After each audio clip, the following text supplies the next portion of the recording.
দেখছেন এই মুহূর্তে শিক্ষামন্ত্রী হাসান হক মিলন সাহেবের গায়েবে জানাজা নামাজ পড়ছে আন্দোলনরত শিক্ষার্থীরা। তারা কেন এই জানাজা নামাজ পড়লেন আমাকে জানতে চাইব।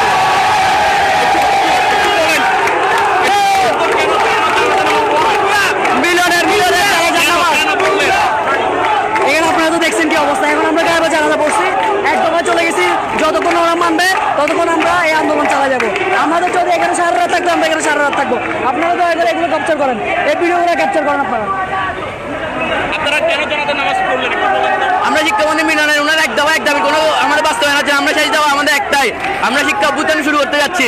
আমরা আমাদের 6টা পর্যন্ত আমরা শিক্ষা মন্ত্রণালয়কে টাইম দিয়েছিলাম, অলরেডি 6টা পার হয়ে গেছে। তো আমরা আমাদের ঘোষণা শুরু করলাম, আমরা শিক্ষা অভ্যুত্থানের ঘোষণা দিলাম। চট্টগ্রামে এই শিক্ষা অভ্যুত্থান হবে। কতক্ষণ থাকবেন এখানে?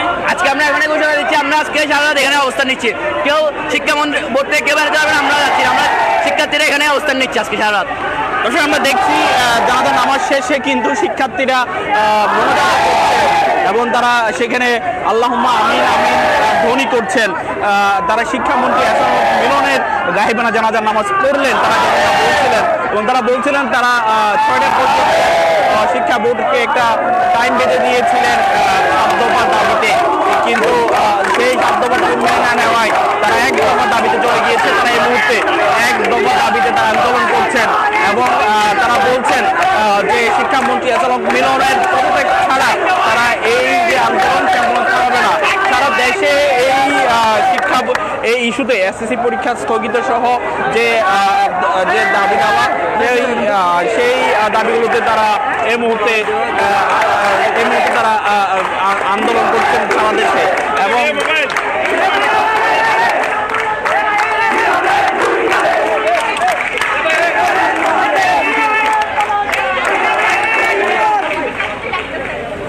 এখন আমাদের কর্মসূচি অব্যাহত আছে।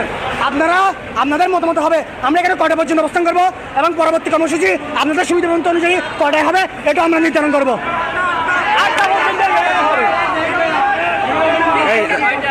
নয়টা কয়টা দিব, কয়টা? নয়টা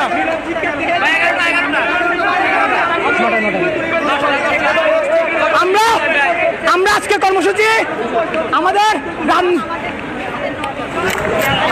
কর্মসূচি আজকে রাত 9টা পর্যন্ত অব্যাহত রাখবো। এর ভিতরে যদি মিলনকে পদত্যাগ করানো না হয় আমরা কালকে আবারও রাজপথে নামবো। কালকে 11টার ভিতর যদি মিলনের পদত্যাগ না হয় 11টা বাজে চট্টগ্রামের বীর চট্টলার পুরো রোড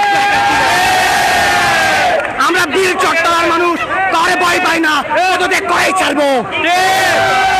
এক দফায় এক দাবি, এক মিলনের পদত্যাগ, এক দফায় এক দাবি, মিলনের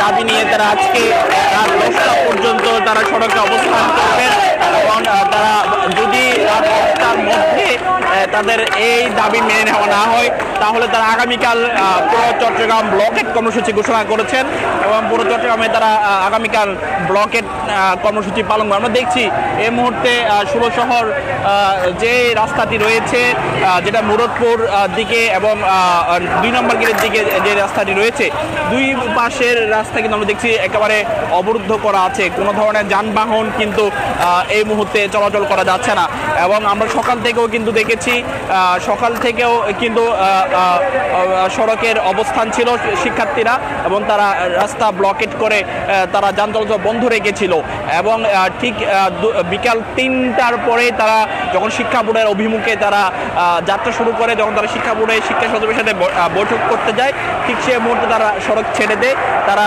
সে মুহূর্তে সড়কের যান চলাচল স্বাভাবিক করে। কিন্তু এরপরে তারা শিক্ষা বোর্ডের সাথে যখন তাদের বৈঠক হয়, বৈঠকে তখন তাদের 7 দফা দাবি থেকে 1টি দফা দাবি মেনে নেওয়া না হয়, সেক্ষেত্রে তখন তারা আবার উল্টো কর্মসূচি ঘোষণা করেন। তারা রাত 10টা পর্যন্ত এই সড়কে অবস্থান করবেন এবং তারা এখন আর 7 দফা দাবি নয় 1 দফা দাবিতে তারা এই কর্মসূচি পালন করবেন। আমরা দেখেছি পুলিশের ঊর্ধ্বতন কর্মকর্তা থেকে শুরু করে পুলিশের বিভিন্ন স্তরের কর্মকর্তারা এসেছেন। আমরা তাদের সাথে কথা বলার চেষ্টা করব যে তাদের